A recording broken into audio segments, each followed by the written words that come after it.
ہر قسم کی حمد و ثنا کی پیائی بڑھائی اللہ کا ملاقمین کی شان شایان ہے۔ لاکھوں کروڑوں انگنت درود و سلام تاجدار انبیاء فخر الانبیاء خاتم الانبیاء والرسل جناب محمد رسول اللہ صلی اللہ علیہ وسلم کی ذات اقدس پہ۔ یہ شعبان کا مہینہ ہے اور اس مہینے کے متصل بعد اللہ تعالیٰ کے خصوصی فضل و کرم سے رمضان المبارک کی آمد ہوتی ہے۔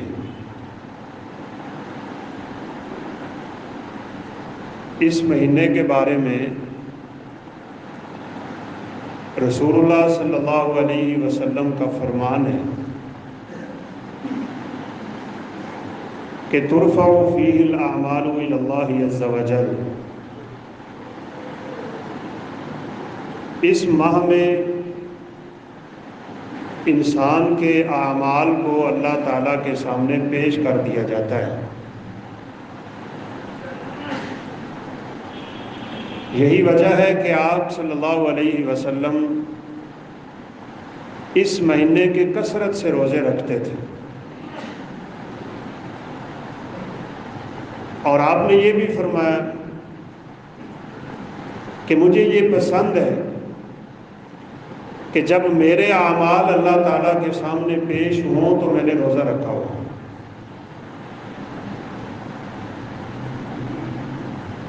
یہ مہینہ رمضان المبارک کی آمد اور استقبال کا مہینہ بھی کہلاتا ہے۔ رمضان سے پہلے جس شخص نے شعبان میں اپنی عبادت کو درست کر لیا اس کا رمضان المبارک خوبصورت گزرے گا، اور جو شخص رمضان کے آنے کی فکر میں لگا رہا کہ رمضان آئے گا تو میں اپنی عبادت شروع کروں گا، تو یہ ایک یقینی بات ہے کہ وہ رمضان کے ابتدائی لمحات ضائع کر بیٹھے۔ اس لیے اس مہینے میں ہمیں فکر کرنی ہے۔ حافظ ابن رجب رحمۃ اللہ علیہ فرماتے ہیں کہ جو عبادتیں رمضان میں کرنی ہوتی ہیں نا، وہ حقیقت میں انسان کو شعبان میں شروع کر دینی چاہیے۔ رمضان المبارک کی بڑی بڑی عبادتوں میں سے بالخصوص 4 بڑی عبادتیں ہیں۔ ایک تو یہ کہ ہم نے اللہ کے فضل و کرم سے روزہ رکھنا ہوتا ہے، تو اس لیے آپ صلی اللہ علیہ وسلم اس مہینے کے ہی روزے رکھنا شروع ہو جاتے تھے۔ اور سیدہ عائشہ صدیقہ رضی اللہ تعالیٰ عنہ فرماتی ہیں کہ رمضان المبارک کے علاوہ جتنے روزے رسول اللہ صلی اللہ علیہ وسلم کثرت سے اس مہینے کے رکھتے تھے اور کسی مہینے میں نہیں رکھتے، اور وجہ میں نے آپ کو بتا بھی دی۔ ایک تو اعمال پیش ہوتے ہیں، اور دوسرا یہ رمضان المبارک کی پریکٹس کا مہینہ ہے۔ ہمیں یہ بات بھی اچھی طرح یاد کر لینی چاہیے، روزانہ 2 دفعہ ہمارا عمل اللہ تعالیٰ کے سامنے پیش ہوتا ہے، پھر ہفتہ وار اللہ کے سامنے ہمارے اعمال پیش ہوتے ہیں، پھر اسی ترتیب سے سال کے اعمال شعبان کے مہینے میں اللہ تعالیٰ کے سامنے پیش ہوتے ہیں۔ فجر کی نماز اور عصر کی نماز، ان 2 نمازوں کے وقت ہمارے یومیہ اعمال کو اللہ تعالیٰ کے سامنے پیش کر دیا جاتا ہے۔ ابھی فجر کی نماز پہ جو ملائکہ کرامن کاتبین لکھنے والے اور اعمال کو اللہ کی طرف اٹھانے والے جو فجر کی نماز کے وقت آئے تھے وہ عصر تک ہمارے اعمال لکھیں، اور یہی حقیقت میں سوچنے کی باتیں ہیں۔ ہر شخص اپنا اعمال اور اپنا نامہ اعمال مرتب کر رہا ہے، کیا لکھوا رہا ہے وہ سارا دن اپنے اعمال میں؟ آج عصر کی نماز پہ جب میرے اعمال اللہ کے سامنے پیش ہوں گے، کیا وہ اس قابل ہیں کہ اللہ تعالیٰ کے سامنے پیش ہوں؟ الیہ یصعد الکلم الطیب والعمل الصالح یرفع، پاکیزہ کلمات اللہ کی طرف اٹھتے ہیں، نیک اعمال کو اللہ تعالیٰ قبول کر لیتا ہے، اور بقیہ اعمال کدھر گئے؟ وہ تو انسان کے لیے نعوذ باللہ وبال جان بن۔ اس لیے ہم نے کوشش کرنی، اور بالخصوص رمضان المبارک کی آمد سے پہلے، کہ رمضان سے پہلے پہلے ہم اپنی عبادات، اپنی تلاوت، اذکار، صدقہ و خیرات اور دیگر نیک اعمال، ان کی ترتیب بنا چکے ہیں۔ عصر کی نماز پہ فرشتے جائیں گے تو فجر تک لکھیں گے، فجر والے عصر تک لکھتے ہیں، اور وہ اللہ کے بندے بڑے خوش نصیب ہوتے ہیں کہ جن کے بارے میں اللہ تعالیٰ کے فرشتے یوں کہہ دیتے ہیں اللہ کے سامنے، جب اللہ تعالیٰ پوچھتے ہیں تم آئے ہو میرے بندے کیسے تھے، تو فرشتے کہتے ہیں یا اللہ ہم گئے تو تیرے بندے نماز میں تھے، ہم آئے تو تیرے بندے نماز میں تھے۔ فجر کی نماز پہ ہماری حاضری تھی، وہ نماز پڑھ رہے تھے، اور عصر کی نماز پہ ہماری واپسی تھی، وہ نماز ہی پڑھ رہے تھے۔ وہ تیرے سامنے سجدہ ریز ہوتے ہیں۔ اس لیے ہمیں فکر کرنی ہے، سوموار اور جمعرات 3 دن کے اعمال اللہ کے سامنے سوموار اور جمعرات کو پیش کر دیے جاتے ہیں، اور حدیث مبارکہ یقیناً آپ نے سن رکھی۔ بات تھوڑی سی اس موضوع پہ شب برات کے حوالے سے بھی آ رہی ہے انشاءاللہ، کہ سوموار اور جمعرات کے اعمال اللہ قبول کر لیتے ہیں، لیکن ان 2 لوگوں کے اعمال اللہ پیش کرنے ہی نہیں دیتے، قبول نہیں ہوتے، جو دونوں بھائی ہیں، رشتہ دار ہیں، ہمسائے ہیں، ساتھی ہیں، وہ آپس میں بولتے ہی نہیں۔ اللہ کا ملاقمین فرماتے ہیں کہ ان کے اعمال واپس لے جاؤ، حتی یصطلحا، جب تک یہ آپس میں صلح نہیں کر لیتے تب تک میں ان کے اعمال کو قبول نہیں کروں۔ پھر سال کے اعمال اس مہینے میں پیش ہو رہے ہیں، ہمیں کوشش کرنی ہے کہ اللہ ہمیں توفیق دے کہ ہم روزہ رکھیں، قرآن مجید کی تلاوت کثرت سے ابھی شروع کر دیں، بلکہ بہت سے سلف صالحین کا یہ معمول ہے کہ وہ رمضان سے پہلے ہی اپنی زکوٰۃ بھی ادا کر لیتے تھے، شعبان کے مہینے میں وہ اپنی زکاتیں نکالنا شروع ہو جاتے تھے، تاکہ رمضان اس حالت میں داخل ہو، میرے دل میں دنیا کی محبت نہ ہو، میرے دل میں مال کی محبت نہ ہو، میرے دل میں پیسے کی محبت نہ ہو، میں اپنے آپ کو رب کی عبادت کے لیے فارغ کر کے رمضان میں داخل ہوں۔ یہ ہے شعبان المعظم، اور اس مہینے کی حرمت کیا ہے، اس کا ہم سب کو بھائی خیال رکھنا چاہیے۔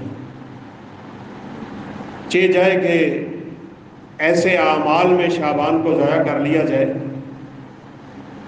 جو اعمال رسول اللہ صلی اللہ علیہ وسلم سے ثابت نہیں ہے۔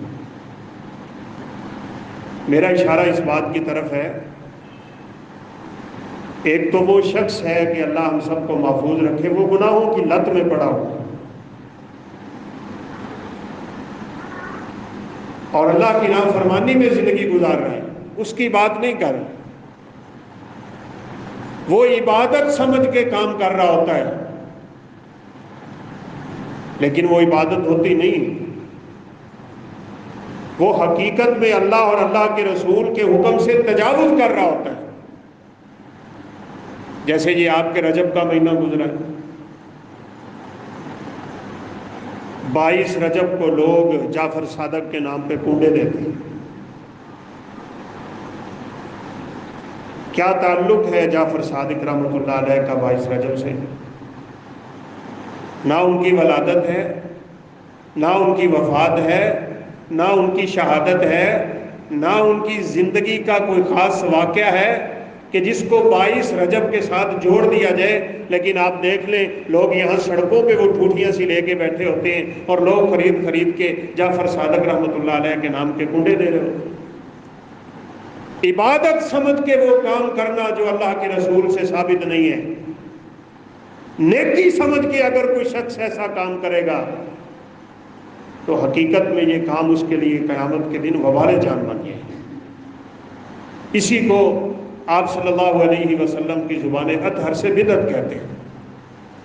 اب بیچارے سوچتے نہیں، امیر معاویہ رضی اللہ تعالیٰ عنہ کی شہادت کا دن ہے 22 رجب، اور شیعہ لوگ خوشی مناتے ہیں اور خوشی کے کنڈے اور ان کنڈوں کو جعفر صادق کے نام پہ منسوب کر دیا، اور دیکھا دیکھی امت مسلمہ میں یہ رواج چل نکلا کہ 22 رجب کو کنڈے دیے جا رہے ہیں۔ اور یہ میرے دوستوں بزرگوں، حقیقت میں کفر سے زیادہ خطرناک مسئلہ ہے کہ کوئی شخص بدعت میں مبتلا ہو۔ سیدنا عبداللہ بن عباس رضی اللہ تعالیٰ عنہ، ان کی آنکھوں کو بیماری لگ گئی تو ڈاکٹر نے کہا علاج ہو سکتا ہے لیکن شرط یہ ہے کہ آپ سجدہ نہیں کریں۔ اللہ اکبر۔ تو سیدنا عبداللہ بن عباس رضی اللہ تعالیٰ عنہ فرمانے لگے، جو علاج مجھے سجدے کی توفیق سے محروم کر دے میں ایسے علاج کو کروانا ہی نہیں چاہتا۔ نابینے ہو گئے، بینائی چلی گئی، سفر میں ہے، نماز کا وقت ہے، اور اپنے غلام کو کہنے لگے کہ مجھے مسجد میں لے کے چلو۔ اللہ والے لوگوں کی عادات اور ہی ہوتی ہے۔ نماز تو وہ وہاں بھی پڑھ سکتے تھے، رسول اللہ صلی اللہ علیہ وسلم کا فرمان بھی ہے کہ جو چیزیں اللہ تعالیٰ نے میری امت کو خاص الخاص عطا کی ہیں ان میں ایک یہ ہے کہ وَجُعِلَتْ لِي الْأَرْضُ كُلُّهَا مَسْجِدًا وَطُهُورًا، پوری زمین اللہ نے میرے لیے جائے نماز بنا دی ہے۔ میری امت کے کسی آدمی کو جہاں بھی نماز کا وقت ہو وہ پڑھ سکتا ہے، بس جگہ پاک ہونی چاہیے۔ پڑھ سکتے تھے۔ اور یہ بھی بات ویسے قابل ذکر ہے، بالخصوص جو دیکھنے میں آیا ہے بڑی معذرت کے ساتھ کہ ہماری جماعت کے جو لوگ ہیں نا ان میں رخصتیں تلاش کرنے کی بڑی عادت ہے۔ نماز جمع کر لیں گے خواہ مخواہ بیٹھے بیٹھے، نماز کو اتنا لیٹ کر لیں گے کہ جی جمع سوری بنا لیتے ہیں، تھوڑا سا بادل آ رہا ہے جی، اندھیرا آ رہا ہے جی، مغرب عشاء اکٹھی کر لیتے ہیں، بارش ہو رہی ہے جی۔ یہ جو رخصتیں تلاش کرنا ہے نا ہر جگہ پہ، سلف صالحین میں سے کسی کا قول ہے کہ من تتبع الرخص فقد زندق، ہر کام میں رخصتیں تلاش کرنے والا زندیق ہو جاتا ہے۔ عزیمت یہ ہوتی ہے کہ اللہ کا جو حکم تھا اس کو ویسے کا ویسے پورا کیا جائے، اگرچہ رخصت پہ عمل کرنا جائز ہوتا ہے۔ سیدنا عمار بن یاسر رضی اللہ تعالیٰ عنہ کو کافروں نے پکڑ لیا اور پکڑ کے کہا کہ تم کہو میں کافر ہوں، تیری جان چھوڑ دیں گے، یا کچھ نازیبا کلمات رسول اللہ صلی اللہ علیہ وسلم کی شان اقدس میں کہلوا دی۔ انہوں نے اپنی جان بچانے کے لیے یہ کلمہ بول دیا، جان چھوٹ گئی، اللہ کے نبی صلی اللہ علیہ وسلم کی خدمت میں دوڑ کے حاضر ہو گئے کہ یہ مسئلہ ہے، بتائیں میرے لیے جائز تھا یا نہیں۔ تو آپ صلی اللہ علیہ وسلم نے فرمایا کیف کان قلبک، جب تیری زبان یہ کلمات بول رہی تھی تیرے دل کی کیا حالت؟ تو فرمانے لگے کان قلبی مطمئن بالایمان، میرا دل تو ایمان پہ مطمئن تھا۔ تو آپ صلی اللہ علیہ وسلم نے فرمایا ٹھیک ہے، پھر رخصت ہے، تم نے اس رخصت سے فائدہ اٹھایا، اللہ تعالیٰ نے اجازت دی۔ لیکن وہ لوگ جنہوں نے رخصت سے فائدہ نہ اٹھایا، اپنی جان کا نذرانہ پیش کر دیا، وہ اللہ احکم الحاکمین کے دربار میں زیادہ سرخرو ہو۔ ہر جگہ پہ رخصتیں تلاش نہ کیا کریں۔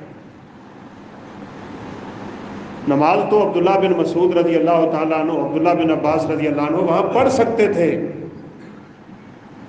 لیکن فرمایا مجھے مسجد میں لے کے چلو۔ وہ بعض مسجدوں میں دیکھا گیا ہے سامنے لکھ کے لگایا ہوتا ہے المؤمن فی المسجد کالسمک فی الماء، اور آگے لکھا ہوتا ہے الحدیث، کہ مومن کا دل مسجد میں ایسے لگتا ہے جیسے مچھلی کا پانی میں لگتا ہے۔ یہ حدیث نہیں ہے، لوگ اس کو حدیث سمجھتے ہیں اور آگے لکھ بھی دیتے ہیں الحدیث۔ یہ حسن بصری رحمۃ اللہ علیہ کا قول ہے، اور پیارا پیارا قول ہے۔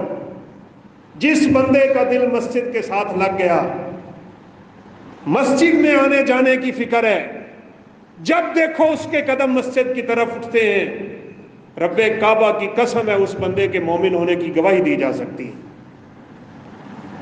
وَرَجُلٌ قَلْبُهُ مُعَلَّقٌ بِالْمَسَاجِدِ، مسجد کے ساتھ جس آدمی کا دل لگے گا، اللہ احکم الحاکمین قیامت کے دن اپنے عرش کا سایہ نصیب فرمائیں گے۔ لگاؤ دل اپنی مسجدوں سے۔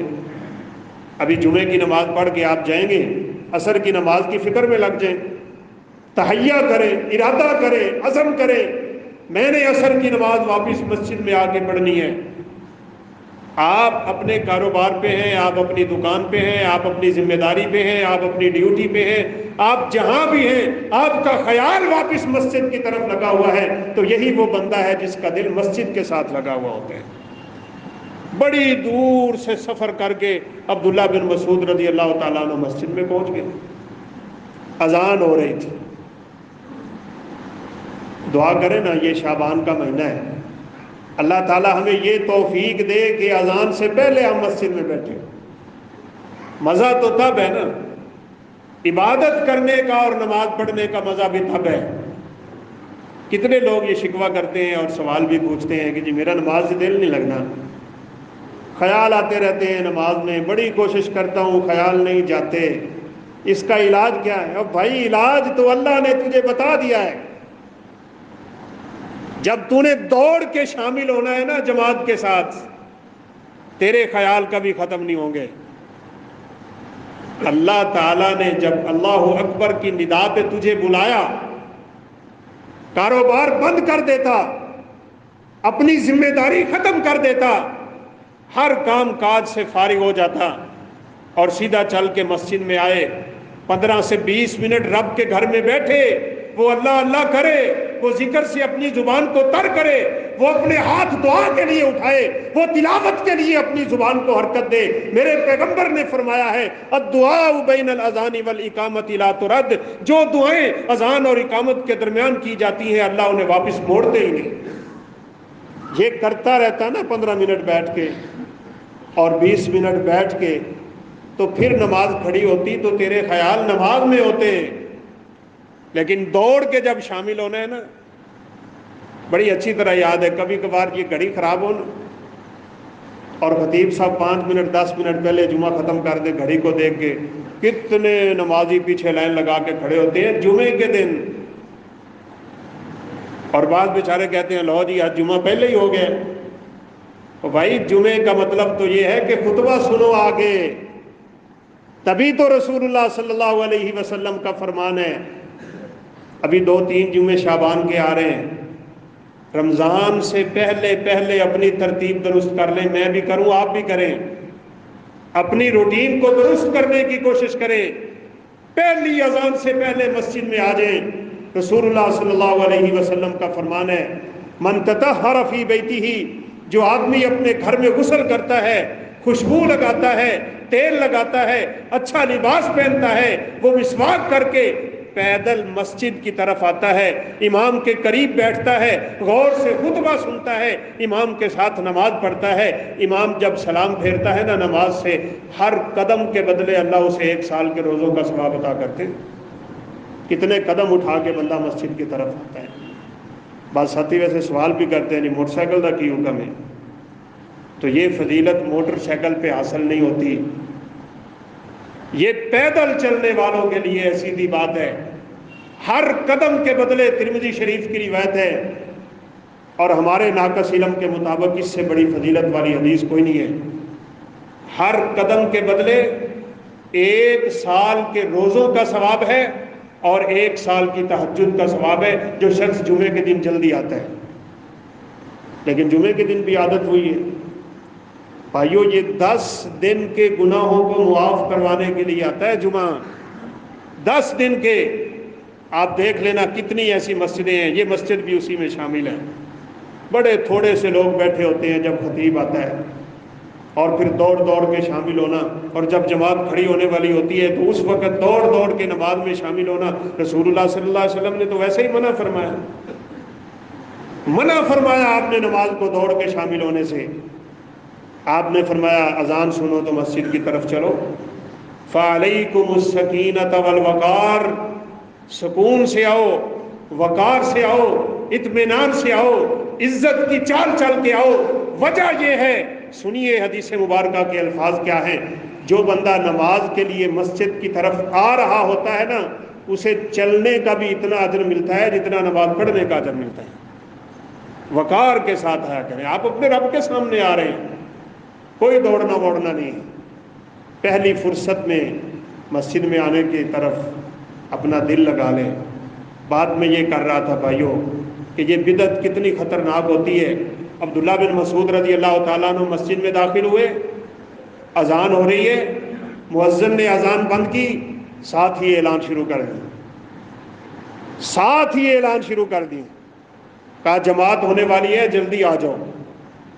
یہ پہلے لوگ ایسے کیا کرتے تھے، آج بھی کرتے ہیں، میری بات یاد رکھیے۔ اذان دے کے نا کئی مسجدوں میں دیکھا گیا ہے، وہ بیچارے اپنے طور پہ نیکی کر رہے ہوتے ہیں، لیکن یہ دین کی بنیادی باتیں ہیں، ان کو سیکھنے اور سمجھنے کی ضرورت ہے بھائی۔ سیدنا عبداللہ بن عمر رضی اللہ تعالیٰ عنہ فرمایا کرتے تھے، کم من مرید خیر لا یصیبہ، کتنے ایسے لوگ ہوتے ہیں جو اچھائی کر رہے ہوتے ہیں، حقیقت میں وہ اچھائی ہوتی ہی نہیں۔ سنا ہے، کئی مسجدوں سے سنا ہے، 10 منٹ رہ گئے ہیں جماعت کھڑی ہونے میں، جلدی آ جاؤ، 12 منٹ رہ گئے ہیں جماعت کھڑی ہونے میں، جلدی آ جاؤ۔ وہ جس بندے پہ اللہ کی کلمات یعنی توحید کے کلمات اذان نے اثر نہیں کیا، تیرا اعلان اس پہ اثر کر جائے گا؟ جو اذان سن کے مسجد میں نہیں آتا، اسے تیرے اعلان کی کیا فکر ہے؟ تو ایک ایسا کام کر رہا ہے جس کو بدعت کہا جاتا ہے، اس کو تصویب کہتے ہیں، اور رسول اللہ صلی اللہ علیہ وسلم نے اس سے منع فرمایا، نہا عن التصویب۔ عبداللہ بن عباس رضی اللہ عنہ نے سنا کہ یہ مسجد میں پھر سے اعلان کر رہا ہے، اپنے غلام کو کہا چلو مجھے اس مسجد سے باہر نکالو، میں اس مسجد میں نماز نہیں پڑھوں۔ اس کا مؤذن بدعتیں کرتا ہے، بدعات اور خرافات میں ڈوبا ہوا ہے، اسے اتنا ہی پتہ نہیں ہے کہ اذان کے بعد اعلان نہیں کیے جاتے۔ رسول اللہ صلی اللہ علیہ وسلم نے اسے سختی سے منع فرما دیا۔ اور چلے بات آ ہی گئی ہے تو میں یہ بھی کر دیتا ہوں، بہت سی ایسی مسجدیں ہیں جہاں تہجد کی اذان ہوتی ہے اور پھر اس اذان کے بعد پھر اعلان ہوتے ہیں۔ میں نے تو کئی مسجدوں میں سنے 1.5 گھنٹہ رہ گیا ہے، گھنٹہ رہ گیا ہے، آدھا گھنٹہ رہ گیا ہے، پونا گھنٹہ رہ گیا ہے، 40 منٹ رہ گئے ہیں۔ بھائی یہ کہاں کی عبادت ہے؟ رسول اللہ صلی اللہ علیہ وسلم کے زمانے میں دونوں اذانوں کے درمیان تھوڑا سا فاصلہ ہوتا تھا۔ آپ میں کئی اذانیں پڑھنے والے بیٹھے ہوں گے تو یہ بات بھی یاد کر لیجئے، شریعت کا یہ مسئلہ بھی یاد کر لیجئے، تہجد کی کوئی اذان نہیں ہے شریعت میں، کوئی اذان نہیں ہے تہجد کی شریعت میں۔ وہ اذان جو ہوتی تھی تہجد پڑھنے والوں کو روکنے کے لیے ہوتی تھی. یہ یاد رکھیے گا. رسول اللہ صلی اللہ علیہ وسلم نے فرمایا ان بلالا یؤذن بلیل فکلوا واشربوا حتی یؤذن ابن ام مکتوم. بلال اذان دیتے ہیں، ابھی فجر کا ٹائم نہیں ہوا ہوتا، تم سحری کر لیا کرو، کھانا کھا لیا کرو تب تک جب تک کہ عبداللہ بن ام مکتوم رضی اللہ تعالیٰ عنہ اذان نہیں دے دیتے. اور ایک حدیث کے الفاظ ہیں یرکی ھذا وینزل ھذا، ایک دوسری حدیث کے الفاظ ہیں لیرجع قائمکم ولیوقظ نائمکم. یہ اذان اس لیے دی جاتی تھی تاکہ تہجد پڑھنے والا اپنی تہجد ختم کر کے فجر کی نماز کی تیاری میں لگ جائے، اور سویا ہوا آدمی اٹھ جائے کہ فجر قریب آ رہی ہے. فاصلہ کتنا ہوتا تھا. بلال رضی اللہ تعالیٰ نے اذان دیتے، اذان دے کے وہ اس پہاڑی سے نیچے اترتے، عبداللہ بن ام مکتوم کے پاس بندہ جاتا اور جا کے بتاتا کہ فجر کی اذان کا ٹائم ہو رہا ہے. وہ نابینے صحابی تھے، ان کا ہاتھ پکڑ کے ان کو لایا جاتا، اس پہاڑی پہ چڑھایا جاتا اور وہاں پہ آ کے عبداللہ بن ام مکتوم رضی اللہ تعالیٰ عنہ اذان دے دیا کرتے تھے. اتنا سا فاصلہ ہے بس. امام نووی رحمۃ اللہ علیہ نے لکھا ہے کہ یہ کوئی 35 سے 40 منٹ کھینچ تان کے پونے گھنٹہ یا گھنٹہ نکال سکتے ہیں آپ. اس سے پہلے ہی اذانیں شروع کر دینا کہ یہ تہجد کی اذان ہو رہی ہے. کس نے کہا تہجد کی اذان ہوتی ہے؟ کوئی اذان نہیں ہے تہجد کی. اس اذان کا مقصد تہجد گزاروں کو بتانا ہوتا ہے کہ فجر کی نماز کا وقت قریب آ رہا ہے. سوئے ہوئے کو جگانا ہوتا ہے. سحری کرنی ہے، روزہ رکھنا ہے تو رکھ لو. اور ایک بات یاد رکھیے، میری مائیں بہنیں بیٹیاں بھی موجود ہیں، شعبان کے مہینے میں اپنے فوت شدہ روزوں کی قضائی دے لیا کریں. اگرچہ اجازت ہے عورت کو کہ اس کے جو رمضان المبارک کے روزے رہتے ہوتے ہیں وہ ان کو اپنی پوری زندگی میں کسی بھی وقت قضائی دے سکتی ہے، لیکن شاید زندگی مہلت نہ دے. سیدہ عائشہ صدیقہ رضی اللہ تعالیٰ عنہ فرماتی ہیں کہ رسول اللہ صلی اللہ علیہ وسلم شعبان میں کثرت سے روزے رکھتے تو میں بھی اپنے فرض روزوں کی قضائی آگے شعبان میں دے لیا کرتی تھی. لہٰذا بھائیو، ابھی دن مناسب ہے، روزہ رکھیں. روزہ انسان کی خواہشات کو توڑتا ہے، روزہ انسان کو رب کے قریب کرتا ہے، روزہ انسان کی نفسیات کو کنٹرول کرتا ہے. اور روزہ تو اتنی شان و فضیلت کا مقام رکھتا ہے کہ رسول اللہ صلی اللہ علیہ وسلم نے فرمایا ایک روزہ جو آدمی اللہ کے رستے میں رب کو راضی کرنے کے لیے رکھتا ہے، من صام یوما فی سبیل اللہ ابتغاء وجہ اللہ بعد اللہ من جہنم مسیرۃ 70 عاما. ایک روزے کی وجہ سے اللہ اس بندے کو جہنم سے 70 سال دور کر دیا کرتے ہیں. سوموار کو رکھو، جمعرات کو رکھو. اور ایک بات اور بھی یاد رکھیے گا، جس بندے نے شعبان کے پہلے 15 دن کوئی روزہ نہیں نہ رکھا اسے رسول اللہ صلی اللہ علیہ وسلم نے روزہ رکھنے سے منع فرما دیا، اللہ کہ اس کی عادت ہے وہ روزہ رکھ لے.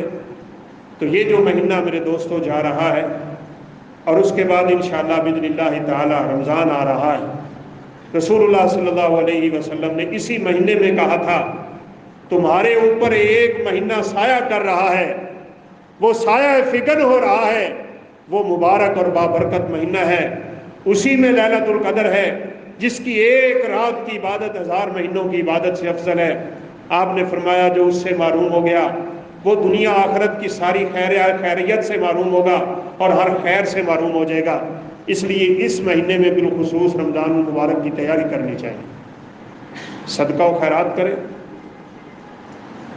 اپنے دلوں کو صاف کریں. یہ بڑا اہم معاملہ ہے. سلف صالحین میں سے کسی سے پوچھا گیا تھا کہ رمضان کا استقبال کیسے ہوتا ہے؟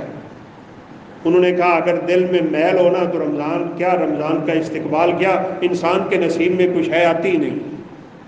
سب سے پہلے اپنے دلوں کا زنگ اتارنا. اور آپ کو پتہ ہے جتنی میل کچیل زیادہ ہو نا، صفائی کرنے کے لیے اتنی محنت چاہیے. 1 سال گزر چکا ہے رمضان کو، بہت سے لوگ اپنے رب سے دور نکل گئے ہوتے ہیں، بہت سے لوگ خواہشات کے غلام بن چکے ہوتے ہیں، اور بہت سے لوگ اپنی زبانوں کو غلط استعمال کر چکے ہوتے ہیں۔ اور حدیث آپ نے کئی دفعہ سن رکھی ہے، ایک گناہ کرنے سے انسان کے دل پہ کالا نقطہ لگتا ہے، دوسرا کرتا ہے، تیسرا کرتا ہے، نقطے لگتے لگتے اس کا دل کالا سیاہ ہو جاتا ہے، اور نبی کریم صلی اللہ علیہ وسلم نے فرمایا پھر اس پہ سیاہی چڑھتی ہے، پھر اس کے زنگار چڑھتا ہے، اور پھر اس کو ویسے ہی زنگ آلود کر دیا جاتا ہے جیسے لوہے کے اوپر زنگ چڑھ جاتا ہے، پھر انسان کا دل کسی کام کا نہیں رہ جاتا ہے۔ اب اس زنگ کو اتارنے کے لیے محنت چاہیے۔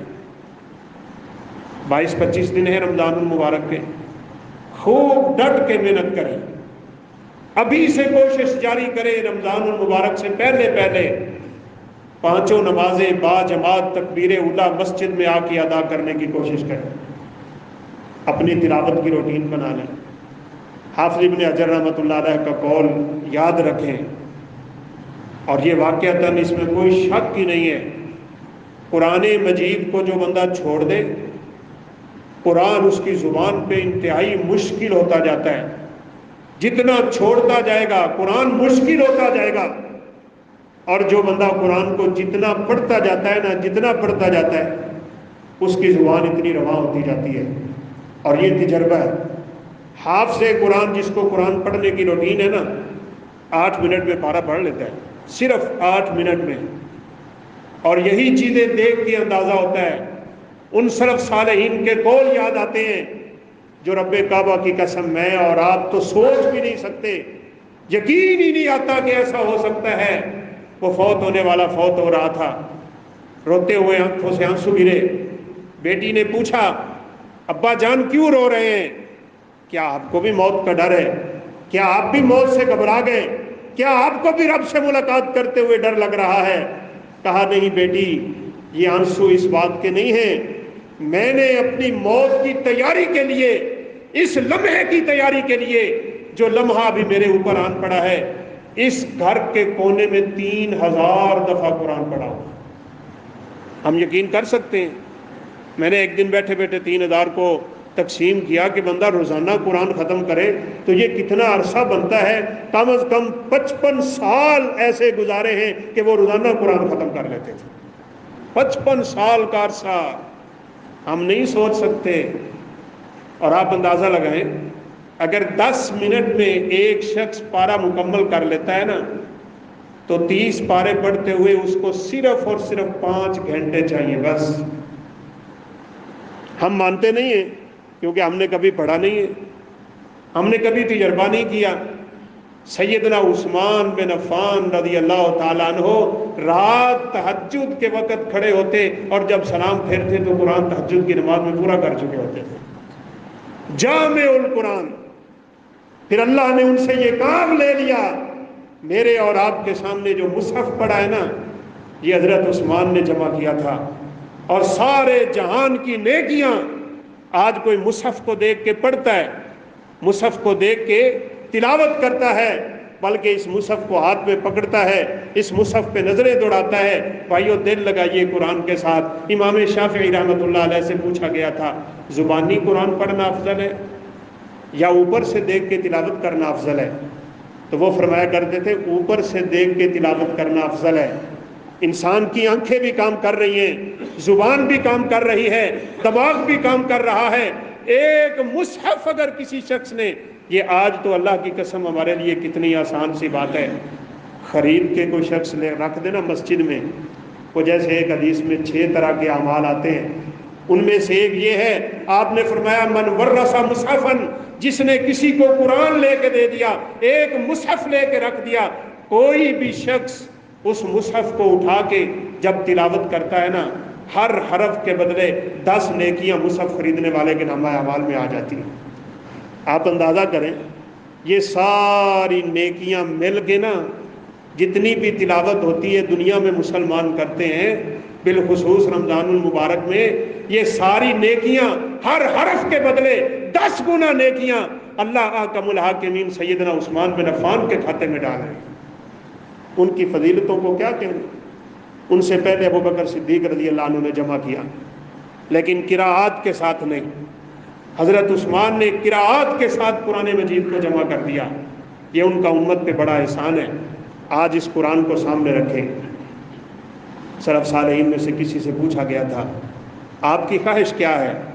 انہوں نے کہا میری ایک ہی خواہش ہے، خوبصورت مصحف میرے ہاتھ میں ہو اور ایک خالی گھر ہو، اس میں میں بیٹھا ہوں، میری نظریں مصحف پہ ہوں، میں تلاوت کر رہا ہوں، ایک ڈوری اللہ کے ہاتھ میں ہو جو اللہ کے پیغمبر نے فرمایا تھا حبل اللہ المتین ممدود بین السماء والارض، اس سے بڑا تو اللہ کے پاس پہنچنے کا شاید کوئی رستہ ہی نہ ہو۔ فرمایا یہ قرآن اللہ کی رسی ہے، رسی، اس کا ایک سرا رب کے ہاتھ میں ہے، دوسرا تمہارے ہاتھ میں ہے۔ رب سے کلام کرنی ہے، ہم کلام ہونا ہے، تعلق جوڑنا ہے اور اللہ کا ملاقمین کو راضی کرنا ہے اور اس کی رحمتیں اور برکتیں